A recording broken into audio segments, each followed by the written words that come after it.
Episode के starting में दिखाया जाता है जूनियर जाने के बाद जियो यान पेंग गेट में वापस आ गया था। वो जूनियर के लिए बहुत सैड था और रूम में जूनियर के ही याद कर रहा था और अपने मन में ही बोल रहा था, जूनियर मैं तुम्हें ढूंढ लूंगा। सीन चेंज होता है, स्काई क्यूई रिफाइनिंग टावर दिखाया जाता है। वहाँ लिन यान खड़ा था। जियो यान को आते देखने के बाद वो बोलता है, तुम आ गए। लिन सुआ बोलता है, जियो यान शीर्ष 10 की सूची में केवल आप और लियू किंग ही पीछे रह गए हैं।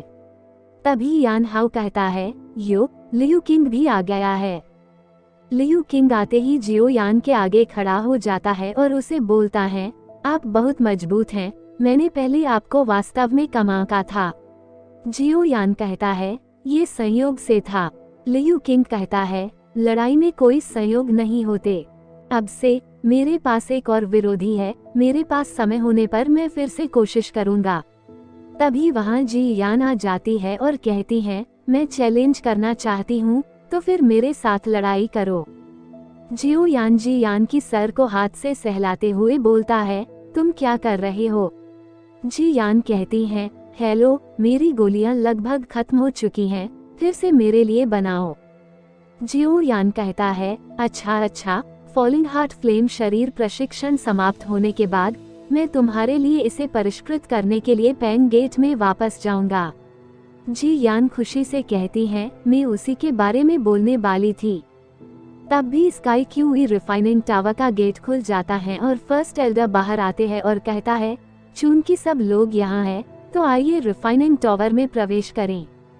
इसके बाद सभी स्टूडेंट अंदर जाते हैं। टावर के अंदर के सील को देख के जियो यान अपनी दिल में कहता है, मुझे याद है कि मैं जब पिछली बार यहाँ आया था तब यहाँ सील नहीं किया गया था। कुछ समय चलने के बाद एक लोहे का गेट आता है और वो खुलने के बाद फर्स्ट एल्डर कहते हैं, मेरे साथ आइए। अंदर जाने के बाद जी यान कहती है, मुझे इस टावर पर आने से नफरत है। फर्स्ट एल्डर कहता है, आप लोग मुझे फॉलो करें, अकेले मत चले, नहीं तो आप बॉडी ट्रेनिंग से डिस्क्वालीफाई हो जाएंगे, समझे? कुछ देर चलने के बाद जियो यान अपने दिल में कहता है, सबसे टावर का निचला बिंदु करीब आ रहा है। कुछ देर बाद सब लोग निचली गेट के पास पहुंच जाते हैं और बाहर 2 एल्डर गार्ड दे रहे थे। फर्स्ट एल्डर को आते देख वो लोग ग्रीड करता है। फर्स्ट एल्डर उन एल्डरों को गेट खोलने के लिए कहता है। वो लोग एक फॉर्मेशन क्रिएट करके गेट खोल देता है। ये देखने के बाद जियो यान अपनी मन में कहता है, ऐसा प्रतीत होता है कि भीतरी प्रांगण विभिन्न प्रकार की आग से बहुत कड़ा पहरा देता है। गेट के अंदर हॉल के बीच में एक मैग्मा का पिलर खड़ा था। जियो यान मन में सोचता है, यहाँ आग की अनुभूति अधिक तीव्र है। ऐसा लगता है कि यह जगह फॉलिंग हॉट फ्लेम के मुख्य भाग से ज्यादा दूर नहीं है। हॉल के अंदर तीनों एल्डर मिलके पिलर में एनर्जी डालते हैं। तब पिलर से 10 एनर्जी बॉल बाहर आता है। तब फर्स्ट एल्डर कहता है, आप यहाँ हॉट फायर ट्रेनिंग से गुजरेंगे। एक स्टूडेंट पूछता है, महान बुजुर्ग यह क्या है? जवाब देते हुए फर्स्ट एल्डर कहता है, यह मूल फॉलिंग हॉट फ्लेम है। यहाँ हम हर साल बहुत अधिक जनशक्ति खर्च करते हैं, तब इन समूहों को प्राप्त करना संभव है। डाओ वांग से ऊपर के लोगों के लिए यह बहुत उपयोगी नहीं है, लेकिन डाओ वांग के नीचे यह उनके लिए डाओ वांग में पदोन्नत होने का मार्ग प्रशस्त कर सकता है।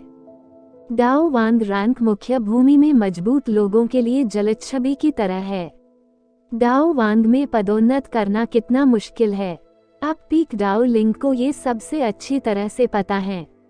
अगर पर्याप्त अवसर नहीं है, डू लिंग में जीवन भर रहना किसी भी तरह से असंभव नहीं है। भले ही आप में से अधिकांश ने हॉट फ्लेम रिफाइनिंग का अनुभव किया हो, लेकिन मैं अभी भी सभी को याद दिलाना चाहता हूँ, फॉलिंग हॉट फ्लेम के साथ अभ्यास करना बेहद दर्दनाक होता है। जरा सी लापरवाही सिर्फ विफल ही नहीं होगा, ये शरीर को भी नुकसान पहुँचाता है। जियो यान पूछता है, महान बुजुर्ग पिछले वर्षों में इस मूल हॉट फ्लेम अभ्यास की सफलता दर क्या है? फर्स्ट एल्डर जवाब देते हुए कहता है, मुझे लगता है कि उनमें से लगभग आधे विफल हो गए थे। जो लोग फॉलिंग हॉट फ्लेम को स्वीकार करने की हिम्मत नहीं करते हैं, वो बोल सकते हैं, यह कोई शर्म की बात नहीं है, अकादमी की मूल फॉलिंग हॉट फ्लेम अत्यंत कीमती है, यह आसानी से बर्बाद नहीं किया जा सकता। तभी सभी स्टूडेंट मिलके बोलते हैं, हम मूल शरीर फोजन को स्वीकार करने को तैयार हैं। फर्स्ट एल्डर बोलता है, चूंकि कोई राय नहीं है, फिर आधिकारिक तौर पर शुरू करें। तब सब स्टूडेंट पिलर के पास कल्टीवेशन के लिए बैठ जाते हैं। तब फर्स्ट एल्डर बोलता है, अगला, अपनी आंखें बंद करो और ध्यान करो, विचलित मत हो, अगर कुछ गलत होता है तो हम यहाँ हैं।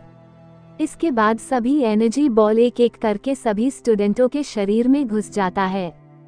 कल्टीवेशन शुरू होने के बाद तीनों एल्डर बात करते हुए फर्स्ट एल्डर बोलते हैं, मुझे नहीं पता कि इस साल कितने लोग इसे झेल पाएंगे। ये फॉलिंग हॉट फ्लेम अभ्यास, ये निश्चित रूप से ऊपरी मंजिल में फॉलिंग हॉट फ्लेम के बराबर नहीं है।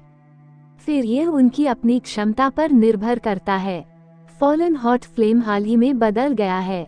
अन्य एल्डर कहता है, चिंता मत करे, पिछली बार अंदरूनी सभी एल्डर्स आने के बाद 5 दिन में आग की लपटों के प्रभाव के दौरान क्षतिग्रस्त हुई सभी सीलें को पूरा किया गया था। इसके बाद से फॉलन हॉट फ्लेम आश्चर्यजनक रूप से शांत हो गया है और तनिक भी उतार चढ़ाव नहीं कर रहा।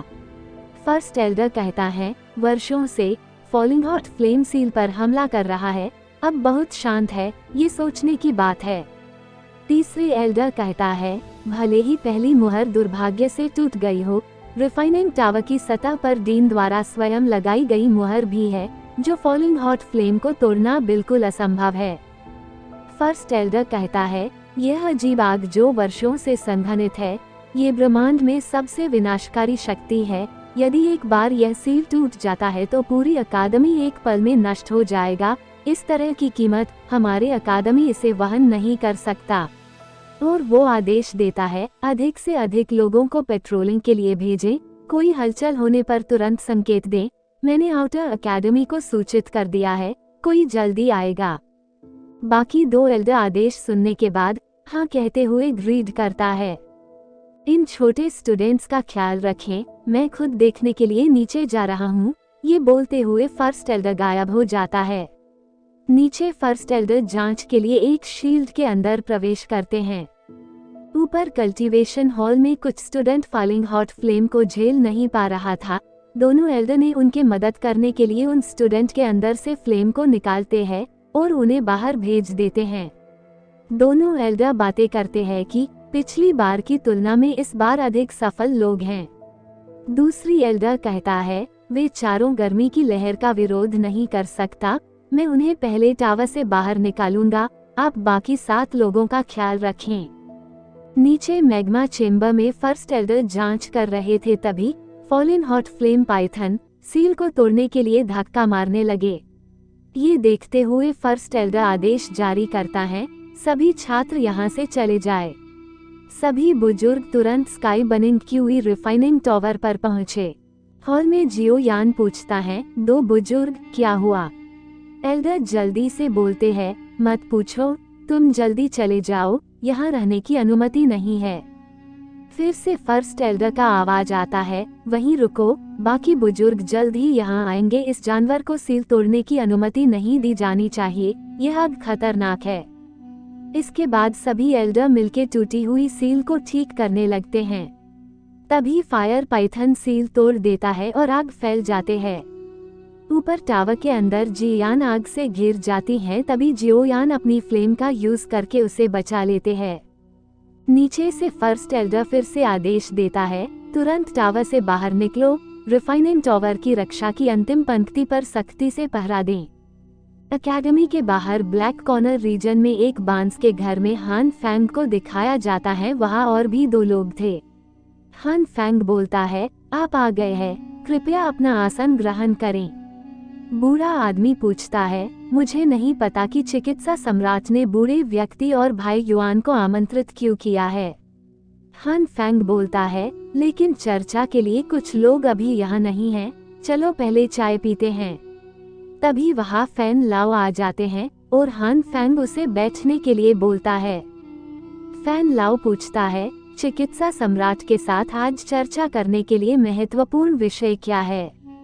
तब हान फैंग सबके सामने झुकते हुए बोलता है, हान ने जल्दी से आज सभी को आमंत्रित किया, वास्तव में कुछ चाहते हैं। हान फेंग को ऐसे देखने के बाद युआन कहता है, तुम यह नहीं कर सकते, तुम चिकित्सा सम्राट हो। हान फेंग बोलता है, तुम भी जानते हो, एक अल्केमिस्ट के रूप में हेवनली फ्लेम मेरे लिए एक अविभाज्य लालसा है। बहुत साल पहले मुझे संदेह है कि जियानान अकेडमी के भीतरी प्रांगण में कोई हेवनली फ्लेम छिपी हुई है। आज मैंने एक बार फिर अकादमी में घटती बढ़ती अजीब आग की आभा को महसूस किया। बूढ़ा आदमी बोलता है, इनर अकेडमी, अन्य ठीक हैं, लेकिन इनर अकेडमी का डीन एक ऐसा अस्तित्व है जिसे पूरे ब्लैक कॉर्नर क्षेत्र में भड़काने की कोई हिम्मत नहीं करता। हान फेंग बोलता है, इस महान डीन मांग ने कई वर्षों तक विदेश यात्रा की है और मुझे यहाँ आए काफी समय हो गया है। जियानान अकादमी पिछले कुछ वर्षों में काफी शक्तिशाली रही है, लेकिन अब इनर कोर्ट के केवल महान बुजुर्ग डू जोंग सू कियान और डोहुआंग ह्यूगन, बाहरी अकादमी के उपाध्यक्ष, अन्य सिर्फ डाओ वांग हैं। यदि आप जियानान अकादमी में हेवनली फ्लेम को जीतने में मेरी मदद कर सकते हैं, तो मैं आप में से प्रत्येक को चिकित्सा सम्राट के नाम पर 2 वचन देना चाहता हूँ। फैन लाओ कहता है, अल्केमिस्ट का वादा मूल्य अतुलनीय है। ऐसा होने पर मेरा रक्त संप्रदाय सबसे पहले सहमत है और इसके साथ बाकी 2 आदमी भी सहमत हो जाते हैं। बूढ़ा आदमी बोलता है, लेकिन जियानान अकादमी के भीतरी प्रांगण को संरचनाओं द्वारा छिपाया गया है। मुझे डर है कि वास्तविक स्थान हमें नहीं मिलेगा। हान फेंग कहता है, हान का अपना तरीका है। Thanks for watching this video. If you like this video, so please subscribe this channel for more this types video.